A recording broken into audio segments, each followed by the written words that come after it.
अंग्रेजों ने जब सिख साम्राज्य को अपने कब्जे में किया तो एक खास चीज पर उनकी नजर थी, कोहिनूर हीरा, जिसके किस्से महारानी विक्टोरिया तक भी पहुंच चुके थे। 1849 में सिख साम्राज्य के खात्मे के बाद ही कोहिनूर अंग्रेजों के हाथों आ गया, लेकिन रानी विक्टोरिया के पास यह पहुंचा साल 1852 में। लेकिन अगले 2 साल तक रानी कोहिनूर को पहनने से इनकार करती रही। ऐसा क्या कारण था कि 2 साल तक महारानी ने कोहिनूर नहीं पहना और महाराज दिलीप सिंह को ब्लैक प्रिंस किस जगह कहा गया? यह जानने से पहले चैनल को सब्सक्राइब जरूर करें, क्योंकि आप बाद में भूल जाते हैं। जुलाई की उस शाम बकिंगम पैलेस में रानी विक्टोरिया अपने ड्राइंग रूम में बैठी हुई थी। रानी को उस रोज किसी खास मेहमान का इंतजार था। उस रोज जब विंटर हॉल्टर को बुलाया गया। विंटर हॉल्टर राजकीय पेंटर था। उसे लगा राजपरिवार किसी मेंबर की तस्वीर बनानी होगी। कुछ देर बाद जब एक 16 साल का लड़का ड्राइंग रूम में दाखिल हुआ तो विंटर हॉल्टर को बड़ा आश्चर्य हुआ। ऐसे नैन नक्शे पूरी यूरोप में उसने कभी नहीं देखे। सर पर पगड़ी धरे सिख साम्राज्य के आखिरी महाराज दिलीप सिंह ने रानी विक्टोरिया से मुलाकात की।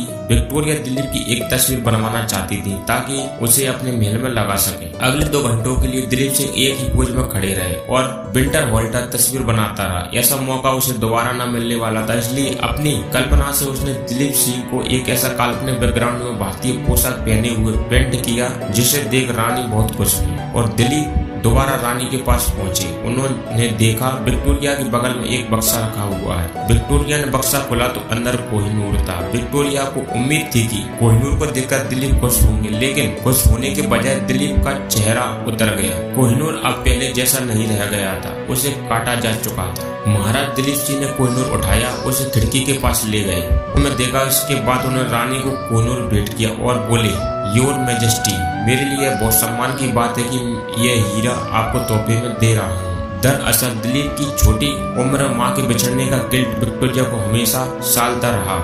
2 साल पहले ही कोहिनूर उनके पास आ गया था, लेकिन उन्होंने कभी भी उसे पहना नहीं, कम से कम सार्वजनिक तौर पर तो बिल्कुल नहीं। यह सोचकर कि दिलीप सिंह को यह देखकर दुख होगा कि उसके पिता का हीरा रानी ने पहन रखा है। उस रोज जब दिलीप सिंह ने खुद कोहिनूर को तोहफे में दिया तो विक्टोरिया सार्वजनिक तौर पर कोहिनूर पहनना शुरू किया और अंतिम दिनों तक उसे पहने रखा। अगला प्रश्न उठता कि महाराज दिलीप सिंह को ब्लैक प्रिंस किस जगह कहा गया? 29 मार्च 1849 जब 10 साल के महाराज दिलीप सिंह को साम्राज्य के सिंहासन से उतार दिया गया। शीश महल में उनसे एक कागज पर दस्तखत करवाए गए। लाहौर के किले से खालसा झंडा उतारकर यूनियन झंडा फहराया गया और सिख साम्राज्य पूरी तरह से अंग्रेजों के कब्जे में चला गया। सिख साम्राज्य और कोहिनूर दोनों अंग्रेजों के हाथ आ चुके थे, लेकिन वे इतने से ही संतुष्ट न हुए। दिलीप सिंह छोटे थे, लेकिन संभावना थी कि वो बड़े होकर सिख साम्राज्य को दोबारा हासिल करने की कोशिश करेंगे। इसलिए दिलीप सिंह को उनकी मां जिंद कौर से अलग कर दिया गया। इसके बाद उन्हें लाहौर से दूर फतेहगढ़ भेज दिया गया और ये इलाका परिवार के रहने की जगह होती थी। इसलिए सुनिश्चित किया गया कि दिलीप सिंह अपनी परंपरा, अपना इतिहास भूलकर पूरी तरह से ब्रिटिश तौर तरीकों में ढल जाए। इसी दौरान उन्होंने ईसाई धर्म भी अपनाया। जब उनकी उम्र सिर्फ 15 साल थी, साल 1854 में दिलीप सिंह को ब्रिटेन भेजा गया। महारानी विक्टोरिया में रहने के बाद साल 1857 में दिलीप सिंह ने भारत वापस जाकर अपनी मां से मिलने की इच्छा जाहिर की। पहले तो दिलीप को मिलने के लिए कहा गया, लेकिन फिर उसी साल भारत में क्रांति हो गई और इस डर से दिलीप के जाने से पंजाब में क्रांति और भड़क जाएगी। दिलीप का जाना कैंसिल कर दिया गया। इसके बाद दिलीप सिंह ने अपनी मां को खत लिखने की कई कोशिशें की, लेकिन अंग्रेजों ने यह खत उन तक पहुंचने नहीं दिए। आखिरकार साल 1961 में दिलीप को भारत आने की मंजूरी मिली। जिंद कौर तब तक बूढ़ी और कमजोर हो चुकी थी और अंग्रेजों को लगा अब उनसे कोई खतरा नहीं है। दिलीप के आने के लिए एक और शर्त जोड़ी गई कि वो पंजाब नहीं जा सकेंगे। कोलकाता के बंदरगाह पर कई साल बाद माँ बेटे की मुलाकात हुई। जिंद कौर ने जब देखा कि उनका बेटा एकदम अंग्रेज बन गया है तो उन्हें बड़ा दुख हुआ। जिंद कौर को दिलीप के साथ वापस लंदन भेज दिया गया। 2 साल लंदन में रहने के बाद 1863 में महारानी जिंद कौर की मृत्यु हो गई। इन 2 सालों में उन्होंने अपने बेटे को सिख इतिहास और सिख साम्राज्य के बारे में बताया। कुछ लोग मानते हैं कि अपनी मां से मिलने के बाद दिलीप सिंह ने दोबारा सिख धर्म अपना लिया। लंदन के अभिजात वर्ग के साथ रहने वाले दिलीप का मन इसके बाद लंदन से उलट गया। उन्हें एहसास हुआ कि अंग्रेजों ने उन्हें अगवा किया था और उनके पिता का साम्राज्य छीन लिया गया था। 1886 में उन्होंने अपने परिवार सहित भारत लौटने की कोशिश की, लेकिन अंग्रेजों ने उन्हें अदन में ही रोक लिया।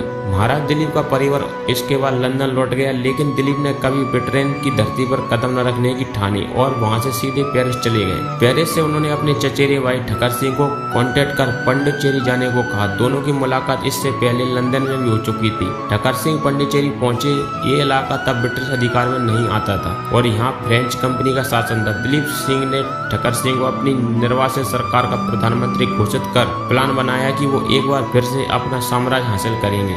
दिलीप सिंह ने ठक्कर सिंह से कहा कि वो ग्वालियर, सिंधिया घराने, पटियाला के महाराज फरीदाकोद, जिंद, कपूरथला के राजाओं से कांटेक्ट कर मदद मांगेंगे। साथ ही दिलीप सिंह को उम्मीद थी कि उन्हें रूस से मदद मिलेगी, इसलिए वो सेंट पीटर्सबर्ग पहुंचे और वहां के जार अलेक्जेंडर III से मुलाकात की। उनसे मिलिट्री और वित्तीय सहायता मांगी। वहां से वापस लौटकर उन्होंने जार को एक पत्र भी लिखा। 10 मई 1886 को लिखे इस पत्र में वो लिखते हैं, मैं 25 करोड़ भारतीयों को अंग्रेजों की गुलामी से मुक्त कराना चाहता हूँ। भारत की कई रियासतें मेरे साथ हैं। मुझे 2 लाख फौज और 20,000 मशीन गन चाहिए ताकि मैं अपने मकसद में कामयाब हो सकूं और इसके लिए मैं आपसे मदद की उम्मीद करता हूं। जार की तरफ से कोई जवाब नहीं आया। दूसरी तरफ पांडिचेरी में भी ठक्कर सिंह की हत्या कर दी गई, जिसके पीछे ब्रिटिश जासूसों का हाथ बताया गया। जब ये खबर मिली तो दिलीप सिंह निराश हो गए। ब्रिटेन की तरफ से उन्हें मिलने वाला सालाना भत्ता भी रोक दिया गया था, इसलिए पेरिस के एक मामूली होटल में उन्हें रहना पड़ा। 21 अक्टूबर 1893 को इसी होटल के कमरे में वो मृत पाए गए। उस वक्त उनके परिवार का कोई व्यक्ति उनके साथ नहीं था।